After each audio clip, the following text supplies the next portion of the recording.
What's up, guys? We are live with the Short Term Rental Pro podcast. I'm here today.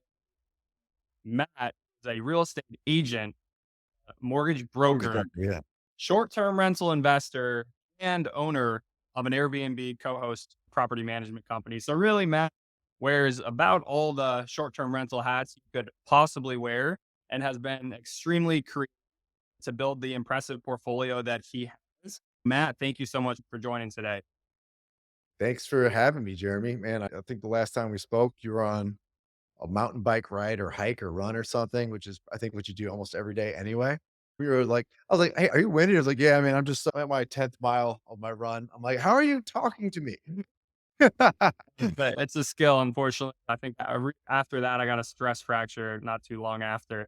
So maybe needed to Oh, tone it down a bit. yeah, yeah. Well, hey, either way, awesome job staying fit while you build your businesses. It's not easy. Not everybody can do it. So kudos on that. I appreciate it. So Matt he's based in Michigan. Where do you live in the Detroit area? Where do you actually Metro live? Detroit area. Yep. There's a city called Royal Oak. I'm from Royal Oak. We got rentals here, Airbnbs here as well. Metro Detroit in general has been good. It's been a good where I kicked off my STR and long-term portfolio. This year I closed on my 51st home. So I got 51 now, 31 are Airbnbs owned, and then we co-host almost another 30 on top of that. So it's been a lot. Meanwhile, you're closing deals for clients. Yep. You're also underwriting or a loan, not a loan provider, but I guess No, what it haven't seen a yeah. mortgage broker It's versus a that loan. that's why it's confusing. Yeah, there's loan origination, there's mortgage brokering, right? So, our mortgage brokers, what we do is we get in touch with all the lenders and options for people that are looking for various types of loans, DSCR, bank statement loan, second home loan, primary loan, you name it. Our whole goal is with my partner, we actually met as underwriters back in the Quicken Loans days when we worked there together. What's cool is myself and Byron, we've both been doing flips, we've been doing burrs, we're doing Airbnbs. So when people call in and they want to know, hey, what's a great product for this? Like, hell, we've used them all. And so it's like there's nothing like talking to somebody that not only sells it, but uses it, right? Like we actually are still out there buying, doing our thing. And that's the biggest thing. That's probably where the most natural conversations come with our clients and our friends and our students. The biggest thing we want to do is be the people that are actually doing it, talking it, living it, rather than the guy like, yeah, I used to flip. Yeah, I used to do STRs. You should buy this. What would you buy? I would buy it. I don't buy anything anymore. Like you and I, Jeremy, we're living what we do, right? We don't just tell people, hey, it's a good idea. No, we're out there buying. You just bought another one. You bought another cool, probably the best financing I've heard in months. So well done. Thank you, thank you. So yeah, creative finance is definitely the wave right now. But Matt, so you do a lot. You're obviously you're and what I want to get into, and I think is unique to you, is that you have Michigan kind of on lock. Not only Yeah. the Detroit area, but a lot of these more rural places where there's no data. A lot of people Yeah. get into short-term rentals. They when they look at a house, they want to make sure a lot of investors want to make sure that there's reliable, comparable properties in the area and you have like a really good understanding of the potential for the property. Matt has been traveling in the unknown space for his entire career. He's been buying where not that there was even a lack of data, he was buying where there was no data. So Matt, what can kind of give your background on your evolution as a short-term rental investor? And also, I want to parlay that into how you've like kind of your investment thesis of buying where there isn't data and what you can do to be proactive and make sure that, you're going to get the desired outcome even though you don't really know going into the swing of things. This is such a Kenny Bedwell conversation I've had. Yeah, STR Insights guy. So for I'll kind of just take you on my journey. My first STR, I was buying it was actually a long-term property I already owned, and the tenant was coming up, and I said, "You know what? This Airbnb thing is kind of getting interesting. I wonder if this could work down there." And I started thinking about it, like, what's my risk? What's my risk? Furnishing, couple months of not booking, then I guess I'd have to sell it. Couple more weeks of downtime between setting it up and removing it if I had to. But I was like, to be frank, I wanted something new. I was feeling kind of stagnant in my long-term investing career. I wanted to try something that got me excited again. So I said, you know what, screw it. Worst case, I'm out maybe 10 grand in furnishing. This is back then. This is 5 years ago was my first STR. I go for Which is like 100 years ago, short-term rental yeah. years. I got my STR cane in the back right now. I'm, like, hobbling around. Matt's But an old man. I He's an am an old old man man. I thinking about got war room, STR buddy. space. So, Joking. yeah, no, you're accurate though. So I got it up and running, and I was like, you know what? Hey, this is actually making probably 70% and sometimes 100% more net income than what my long term was doing. And I was like, this is pretty cool. And another reason why I tried this was it's a nicer, older town, kind of a sleepy eyed town, but it's dense enough. It's close to the Detroit River. It's called Wyandotte, and it's cute. There's just some cutenesses to it, but there's nothing really drawing to it. But there's just some part of me said, my gut feels good about this. I don't think I'm gonna lose here. I went for it. It went well.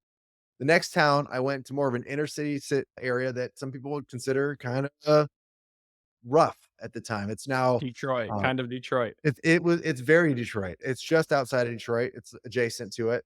It's now flourished. It's great. It's a lot of improvements in that city.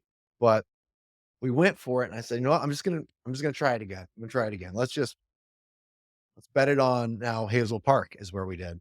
And Hazel Park was a little shoddy at first, but man, started making I had bought that property for maybe 60,000.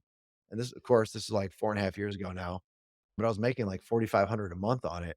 So what's my mortgage on 60 something thousand? Like it was, Like $400. yeah, I wasn't mad about it. Let's just put it like Yeah. that. I was like, holy Numbers crap. worked. Yeah, I'm like two for two. And then I got my third one. That worked. My 4th one, I was like, "You know what? Screw it." 5th, 6th, 7th, and before I knew it, I just kept going, and I started realizing what I was seeing, what I was presuming, it was all coming true. My understanding of the market and what people needed, it was just working out, and so I had to keep going, and before you knew it, last about a year and a half ago, I started going to the STR conferences because I just heard about them. And I'm seeing these people on stage, saying like, "This is how I got to 5 and 10 properties." And I'm like, "That's cool." And then I get in these small groups and they're like, "Well, how many do you have?" And I think I was at 20 something at the time. And they're kind of dropped their jaw and they're like, how are you at 20 something? You mean arbitrage, right? I go, "No, I own these." And they just couldn't believe it. Like, "Why aren't you teaching? Why aren't you like spreading the word?" And I was like, "I guess I could." And so I started like looking at doing consulting work. I started sending deals to people that to actually like sell STRs. Found out I was one of the first people doing that too. So to your point, yeah, I've just been doing it. And I was kind of like a groundhog. I was just busy tunneling, doing my thing. Looked up one day and apparently I had a hell of a tunnel. So now I'm kind of trying to share that, my experience, my MAT method, if you will. And my MAT method is it's kind of simple, honestly. It's changed now with the introduction with AirDNA and STR insights because now there's actual data to come and review. But generally, it starts with A, do I like the city? Do I like the population size, the density? Is it somewhere I would want to visit? Because obviously the lakefronts become more rural, more seasonal. And as I kind of like thought about it, I said, okay, I bought one in Traverse City. Traverse City is up here. Traverse City was, I think, my first big jump. It was almost 4 hours away from my hometown. And I bought it right around my wedding. And I said, you know what? This could be a really beautiful house. If nothing else, we'll use it as a second home. But I think it's going to make money. But if worst case, it breaks even, let's try it out. Right. So I buy it 2, 3 weeks before our wedding. My wife was going to kill me. We furnished a house in 2, 3 weeks. We ended up having our wedding brunch there on the Saturday of the wedding, and it was great. But we start renting it the following month, and we start realizing, man, this thing is actually holding its own in its first 2 months. And by the first summer, we had some 5K net months. And I was like, this is epic. This is fantastic. We did really well on this one. And I started realizing, okay, I did my scariest, most expensive buy, the furthest out in a new area. I had to rebuild all of my systems, all of my handyman, my cleaners. And what did I do? I do what anybody that's trying to make something work does, right? Remember when you went back to your first days, you're like, I got to make this work. I got to double check my numbers. I got to reach out. I jumped into every Facebook group. I called every handyman. I tried everybody until I found somebody, every cleaner until I found the right person, every hot tub cleaner until I found the right person. And honestly, after about 2 months of troubleshooting, the home was operating pretty well. And now it's making money and we still love it. Occasionally we get to visit it when it's not being rented. And from there, we've bought more lakefront properties. And the key factor is, do you see that people want to buy there? People will want to enjoy that time. When you go up there to even review the property, Do you see a community? Is there food around there? Are people out there fishing? Are they snowmobiling in the summer? Are there parties and festivities in January, February? There's ice culture, there's ice fishing. Michigan is weird. Like compared to people that are used to Sunbelt states, this is a weird state. But I'm telling you, Michigan people, they are used to snow, they're used to ice. And what do they do in the winter? They find ways to enjoy it, right? We still have snowboarding, we still have skiing, nothing like the Appalachians or the Rockies, of course. But people find ways to get out there and enjoy it. I honestly think with the introduction of SDR Insights, AirDNA, how much more data there is now, what you can do is kind of the enemy method at this point. You can look at properties that are in the area. There's usually a handful, maybe there's 15, 20, depending on how dense you are. If you're in inner city, it could be Where 5 hundreds. years ago there was, like, nothing, so now there's actually, Literally, 50. there was my property, like, "Oh, that's mine. Oh, that's mine. Oh, that's mine." Like, that's all it was, right? But now Now you've got neighbors. totally, like and, like, think Oh, about Orlando, like, Orlando is one of the most saturated communities, right? I yeah, bring it up a lot because 35,000 in Kissimmee. dude, Yeah. exactly, like, think about how dense it is over there, but they're still finding ways to gain traction. New things keep popping up every day, and they're outdoing each other on what? Furnishing, styling, amenities, right? So what Mhm. do I do here? I just make sure to out-furnish, out-style, out-amenity anybody else in my local area. I make sure my property is so cool, like, you go, even if it is more expensive, I wanna stay at that property. And I've literally got I got one with shout out to Sarah Carwell. Oh, sorry, Lidewell of the Carwells. Yep. We got one. I get Um, that, that happens to me too. yeah, I Sarah, know, yeah, I know. Sarah and It's Emily. their fault. Emily's awesome too. That's her partner. They both bought properties with me too. They're awesome. But Sarah and I decided to take a shot at this property called Orange Cadillac now, and it worked out smashingly. I ran it by Kenny. Kenny was like, I see the property is beautiful. I see the amenities. It looks awesome. I would But wanna I stay here. can't there's no data to It's suggest. exa Yeah, he's like, "It's crazy. I don't think you're crazy, but this is too crazy." And I was like and I didn't take offense to that, and Kenny didn't mean offense. Kenny's awesome. I love Kenny. But I said, "Kenny, I'm going for it. I'm shooting yeah. it because I I think." remember I Yeah, remember Sarah posting on Instagram like, "Hey guys, like I love this property, but there's just no data out here, so like please someone buy it." And like this was and I looked it up and I was like, "Damn, this might be one of the sickest things like I've ever seen." Like you've got the rooftop pool, you're yep. like a half block away from the downtown area, you're 2 blocks away from a lake. I was like, "Damn, this just looks so sick." And then the next day she was like, "Never mind, under contract." Like, sorry, couldn't like, I don't care about the data. Like, let's just it just and that's what's kind of, I think, cool or funny about short-term rentals is a lot of the time, like, there is some, like, intangible aspects of things that really is that vibe. Like, I'm gonna call Yeah. it the vibe. I'm gonna call it the Matt vibe method. You know, Thank we you, got man. Matty Ice in the house. He goes over, he sees people on the ice house. He knows that people wanna go there. And I bought a house, one in the Smoky Mountains. I actually bought it from Tyler, who we were talking on Mhm. before this, but it was like no data on it. Even try to say there was any data, but it was just like I just know this is a cabin with a view, and if we renovate it, add some more square footage, it'll be a big cabin with a view, and that's what people want. Even and they're willing to go an extra 40 miles this way to get it. So I guess my point here is like you guys did that property and walk me through because I mean Sarah was explaining that deal to me and I want to kind of parlay this into how you've like leveraged partnerships to grow your portfolio. But how did you guys tell me about the inner workings of that deal? Because that was a pretty unique one. Man, I don't even know where to start. Do you wanna talk about the property or the process and partnership? Yeah, first we can paint the picture of the property and yeah, we can paint the picture. I mean, it's big and It's it's cool. orange. It's orange. Yeah, it's definitely orange. It's like Matt's hair. Yeah, it actually matches very well, actually, this strand right here. So, this property, like, if you looked at any 100 properties that were lakefront or lake proximate in Michigan at the time, when you saw just the listing photos alone, you're like, "Dude, that is cool. There's something so cool about this." And A people didn't and want it. People didn't want to buy it personally because it was like so close it to was over engineered, it was ridiculous. It would not have made sense for most modern families, and it was one of the most expensive houses in the city. It sat on the market for about 100 days. We actually have gotten a lot of crap from people saying, "You stole this, like, this you took away housing from our a city." I'm like, family. "Nobody touched Yeah. it for 100 days. It's the most expensive property in the area." Like, did we? Let's be fair, right? Sorry, I get a little razzed I up. get enough. I get enough of those too. Don't worry, you're in good It's company. annoying. Thank you, brother. So we're looking at it, and I'm like, Sarah and I, we would do almost weekly. We'd go through a bunch of properties and we kind of go, "Hey, what do you think of this? What do you think of that?" And I kept bringing this one up. She's like, "Damn, dude, I like this one." And I was like, "That's what I'm saying. I think there's a chance." And then one day it just clicked, and we started underwriting it, started getting serious about it. We're like, we think it might actually work. And so one thing that was helpful that helped me even want to pull the trigger on it was actually Sarah. This is where Sarah shined brightly.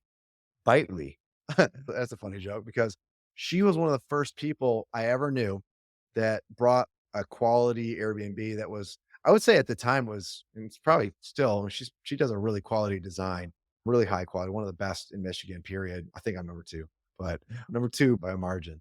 But Sarah did Bitely, which was, if you understand the sizes of lakes, it's like a 50-acre lake, which to me is a freaking pond. And Bitely is the size of this block, pretty much. It's so tiny. There nobody in Michigan has really heard of Bitely, and she went for it. And do you want to talk about a brave woman? That woman is brave. Like I would have said no. This is where Sarah taught me to double down on the feeling of creating a truly attractive property that kind of can suit to your point of of what you bought with Tyler. Somebody that will say, "Screw it, I'll go 40 miles this way. I was going to go to Cadillac or Traverse, but I'm going to go to Bitely today." And that's what she did. She created such a beautiful home in Bitely, a no-name city. In fact, no offense to the Bitelians, but it was effectively a pond. But if she was able to create, I think it was a six-figure producing property on maybe I think it was a 300 or so buy, just phenomenal, just phenomenal. And then I kind of started duplicating what we were doing with Cadillac and what I saw her do with Bitely and what I did with my other previous rentals, started buying on other lakes that people wouldn't consider. And what did I do? I started making money. I remember I bought one on Gun Lake. People said, "Hey, I don't think that's going to do well." It's a sad, actually, even ironically, I think one of Sarah's relatives said, "I think Gun Lake is terrible." And we made 11K on one of our first months there. And I was like, kind of worth it. So So, I bought it at 350. I was like, "That's worth it to me." I like, that's a great buy. So it's hard, you couldn't buy that again right now, I'll tell you that. what's the Cadillacs? Because I think you guys probably have about a year's worth of data at this point, or we're getting close Oh, to it. no, it's flown by. So, yeah, going back to Cadillac, sorry for the segues. I'm Uh, just curious. I mean, because you guys got it like 500, right? Cadillac was yep, 500 purchase price. 500. We put a good amount of furnishing, we did a little bit of rehab to it. Did a pretty good amount of rehab, actually. If I had to say it's probably worth 650 right now, maybe 650. 650 is probably more accurate. But with the work we put into it and launching finally in January, this is the truth. This is the seasonality factor. It was a terrible time to launch. Terrible. Sure. January is not a sexy month. Ironically, November and December are pretty solid year round. Thanksgiving, Christmas. Yeah, yeah, lakefront or otherwise, like November, December are pretty solid, but January, February, dicey. February is almost always not good. And then March came. March actually was like, "Oh, hey, we broke even." I'm like, "That's a good sign. We're finally starting to get some bookings. We're starting to get somewhere, right?" And before you knew it, we had, I think this was 3 weeks ago, maybe 4 weeks ago now, we found out for the 3 main months of summer, we had already booked 100,000 alone on just summer. Just those And 3 months, just just June, those July, 3 months August. on a $500,000 purchase, and I was like, and what we found is summer on lakefront, it's not a perfect number, but it usually counts for about 50% of the income you're gonna make for the remainder of the year. Entirety of the year. So if we Yeah. double that, if we get 200 on this, it'll be one of the best buys we will have ever experienced. It did take a high level of risk and betting, but we were able to validate it to ourselves and our investors, and what we did, Sarah and I were planning to buy it solo. You know, guys, I'm gonna do is I'm gonna find this damn Airbnb because we're talking about it. So I will find it. Keep talking, Matt. I am finding the Orange Caravan in Caravan, Michigan. This is Cadillac, Michigan. Cadillac, Orange Cadillac, and not Orange Caravan. Sorry. Yeah. Or I don't know, I got the picture of the Dodge minivan now or whatever. It's, I think it's Dodge Caravan, yeah. But anyway, yeah, that house, Sarah and I were gonna buy it I love how initially. I just see it and I see like $64 a night, $200 a night, and then $724 a night is Right. That's about right, man. That's about looks like right. it's beating the comps by a little bit. I don't Mhm. know. No, All right. it's been good, man. It's been real good. So this house, we were gonna buy it just with Sarah and I, and we had some people that were interested in coming in and investing with us, and we were like, "You know what? if we could set up a structure that works well enough, maybe we can bring oh, here we go. Yep. I mean, just look at this. I mean, for you guys on Spotify, I apologize. I can paint the picture for you. It is a, well, majestic backyard with string lights, fire pit, hot tub, pool, Heated patio, waterfall, pizza oven. just everything. I mean, I don't even know what, yeah, every amenities galore. On Yeah, the inside, they've got like a speakeasy room that has a pool table, a bar. it's got It's a hidden beautiful. entrance, Yeah, I'm surprised roof. you guys didn't do anything with the garage, honestly, but I guess maybe that's actual parking. That's actual parking, especially in the winter. People are gonna wanna use that. Yeah, I guess that's a Michigan thing. I don't really ever think, for me, garage equals game room. Yeah, no, for sure, for sure. We might do something for this coming winter, but right now we're like, let's get this thing ready for summer and we're Mhm. here. And plus, this was our first pool home. So we were also trying to get used to like how we're gonna run a pool. We had never had a pool here. My first How many months a year can your pool be available? We got 4 to good 5 reviews 4 to here. 5 months. Maybe gotta get in the cleaners a little bit, but other than that, pretty good. We replaced 2 cleaners. I will say getting cleaners up north is tough, man. I believe it. It is I tough. Yeah, our big we actually not to be too rude here, I'll just it's saying as a fact, you can interpret it as you will. We had a cleaner that just didn't show up a few times, and the last time, we're like, "Hey, you haven't shown up. Where are you?" And after I think it was the next day, we heard back, "Oh, I'm birthing a baby." I'm like, "You It's a coulda good we didn't even know excuse. you were pregnant." A little heads up, we coulda worked with you. Of course, we had to let her go because 'cause I'm like, "We can't afford that." And those were You the can't just reasons not we got tell. out. Yeah, so it's been tougher. I will say the biggest thing about more rural areas is finding consistent workers, especially at the turnover speed you need. Like, if you need them to do consistent once a week, you're gonna be fine. But if you're looking for people that can sometimes do 2 or 3 cleanings in a week, that's a much tougher cleaner to find. And handymen, they usually drive a longer distance and they also are sometimes just a little slower, that's all. Like, the work's good, but yeah, those are the challenges with rural, but after a few trial and error moments, you usually always get it figured out. Exactly, and I think something I talk about is that being in rural areas is kind of a moat if you have an operation there, because big time investors who have a bunch of short-term rentals already, like, they wanna go where it's easy. They wanna go where they have handyman, where Yeah, they have cleaners, where they already have their operations in place. They don't wanna go to Bumble crap, have to call 20 people to find out whose brother or sister knows how to change a light bulb, like, or who can clean on this day of the week and who can clean on that day of the week, that's real. you know what? In rural areas, there's not just turnover B&B. They've gotta use Facebook groups. You gotta, like, talk to people. So, but in my opinion, that's kind of a moat, and I don't know if you've seen that where supply is kinda constrained in some of these rural lakes because, and also people doing it well, the professionals don't really go out into all these places because it's just there's a little bit more friction. Yeah. It's funny you say that. So I know we're I know we've segued a few times. Forgive me, forgive us. But Natural there's conversation. like that enemy method, right? That and also looking past the data that's currently present. Like there's a deal, it's $1 million deal in Michigan. And I one of my clients reached out to me about it. I was like, damn, that's actually a really cool house. Like it's worthy of being a $1.1 million house, right? And I think it's like a 6 bed, 5 bath, massive, right? It's right on the canal going out to a lake, which is also feeds into Lake Michigan.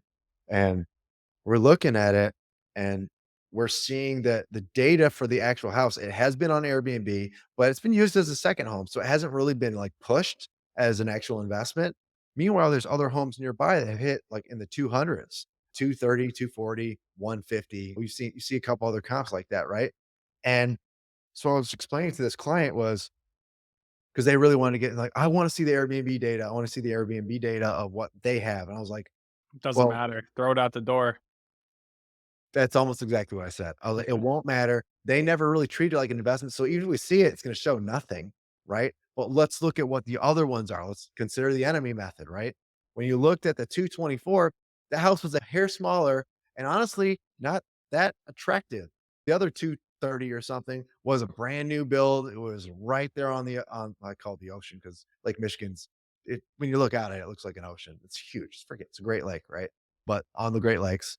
And it was gorgeous, but I still felt this other house could have amenities that are not present on that, which I my point was I was trying to anchor the idea that this should be a $200,000 plus earning property.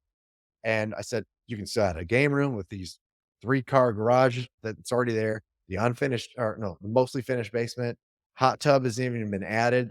They said based on the data they had with their Venmo and Zelle earnings, they had made, I think, just about 100,000 by renting it which is half. impressive. Yeah. Yeah, I'm like, if they whether they can prove it or not, if it's about right, that still gives merit to the idea that it could make 200, right? And the fact there's multiple homes in the area that show 200, I was like, I think there's a good shot here. So, yes, it's about what is kidding 150, 175, 200, 230.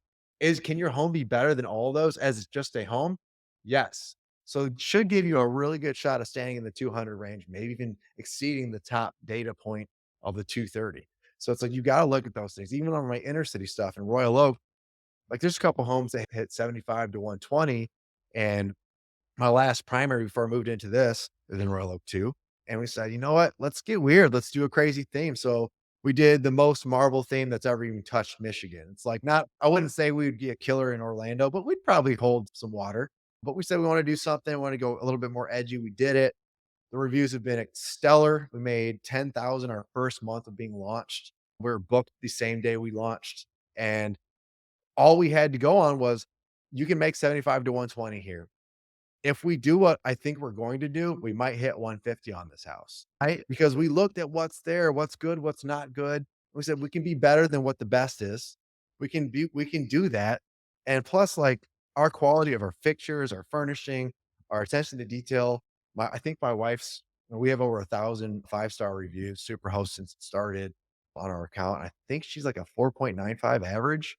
It's like, we could probably run this thing, right? So that's what we're doing, man. We got some like special sports team, like big players that are gonna be renting it for a golf outing coming up. Can't say names, but it's kind of cool. It's just cool to see that, like, yes, Marvel can even work in random Michigan. Actually, that's funny because well, two things there that I want to touch on. First, like you said, you had a client who wanted the current owner's data to make the investment decision. Where yeah, I'm not a broker, I'm not a real estate agent, but I do have a mentorship program, and I have mentees who they're looking to arbitrage a property in South Florida. This will be the third one that they do, and it's currently an Airbnb. Absolutely garbage photos. You look at the photos on AirDNA, you can see the Airbnb account on one side and the Verbo on the other as the comps, and it's looking terrible. And they asked me, they're like, "Can you add them together if it's Airbnb on one and Verbo on the other?" And I was like, "No, you just throw it out. Like, just throw that out. Like, throw that data out. Like, just it has like one review in the Yeah. last year.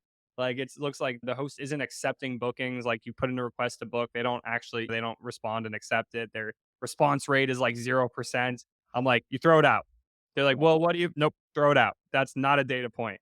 So I that's like how direct you are. That's how I feel too. It's like like it's tough because you want to help, you want to educate, you want to like beat the Prometheus, right? You want to bring fire to the I people. wish I could say, "Oh, it's an average daily rate of 529 with a 66% occupancy," but I'm like, I can't. Like, that's No, sorry, I'm drinking no. water. And then the other point I wanna touch on was that you're doing a themed Airbnb place where nobody does it. And actually, this most recent house that I'm doing that, I'm kinda trying to do the same thing. Be like, "All right, I'm gonna go a little Scottsdale with it." I know you said Kissimmee with Uh, the Marvel. For me, it's like Scottsdale. The house has a pool. Like, I kinda wanna do a little bit of Scottsdale, but then my designers designed it, and I was like, I don't know if the market needs that much Scottsdale. Like, yeah. if you're in Scottsdale has like the theme, like the wallpapers, the golf, the little putt putt. That's like the big signatures of Scottsdale. So I was like, we can, as long as we're doing it a little bit, we're doing 1,000% more than anybody else. So like, yeah, you're not doing Marvel as well as Kissimmee or Orlando area, but you're just doing some of it when nobody else is doing it at all. Yeah. Yeah. Because we wanted to be able to rebound to like a more normal, manageable like style. If Marvel was a complete like loss, I was pretty confident it wouldn't be. But yeah, it worked out. There, And you just what I want to get into, because we only have a few minutes left here. I know you've been doing is boutique hotels. I know you did one in California, and I yeah. think you're doing one in Michigan. Maybe I'm wrong. We haven't talked since then. But yeah, boutique hotels. What that's That been was literally fun to what I'm do. gonna tell you. So, long story short, we the boutique hotel was technically 2 properties.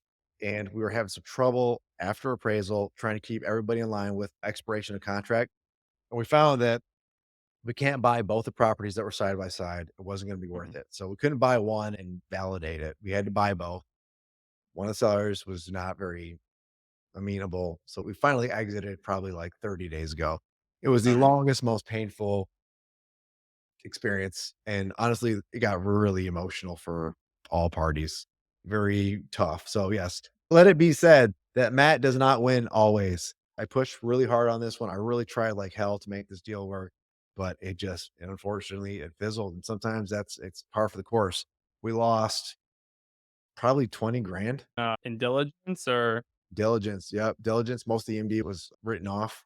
We got pennies back, and more or less just because we got sick of just the fighting back and forth, and with you had one of the sellers was amenable, the other one wasn't not willing to budge to make the numbers work? correct, correct, yeah, well, one and it's funny, the one that was really sweet, like, I really for her, I almost was the only reason I was still doing the deal because she was a really sweet lady, and it is what it is, but she was going through some stuff too, but, that being said, I'll tell you about the California deal, and this is like, I know this sounds weird. I know a lot of people talk about their wins, but I like talking about my losses because I Mhm. learned, like, crazy amounts on those, and honestly, commercial world is freaking tough, man. I know now that I've had my lashings, if you will, I've had my whooping, I know what to do, but I came in as a 3rd partner on this hotel, and I got brought in because they were looking at some other properties, and I told them, "Nix this one. This is a terrible move. Promise you'll get burnt."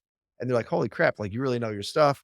Thank you for looking out for us." Most brokers would just say, "Buy it. It's great." Blah, blah, blah. And I'm like, "No, I'm not that type. I actually want to have a relationship with you that's not burnt." And so they canceled that and said, "Hey, man, how do you feel about coming in on this hotel with us?" And so by just being a good dude, they're like, "Hey, come on in. I got a chance to Mhm. buy in. I bought in." Now, here are some of my takeaways. I didn't do enough due diligence. I trusted this is not a knock on the partners per se, but I trusted that they had done the due diligence. And it was kind of I came in at the ninth hour, which was not a good move. I won't do that ever again. If I don't start the deal, I'm not doing the deal. Or it's not something that's got a history of really strong track record of doing Airbnbs or boutique hotels.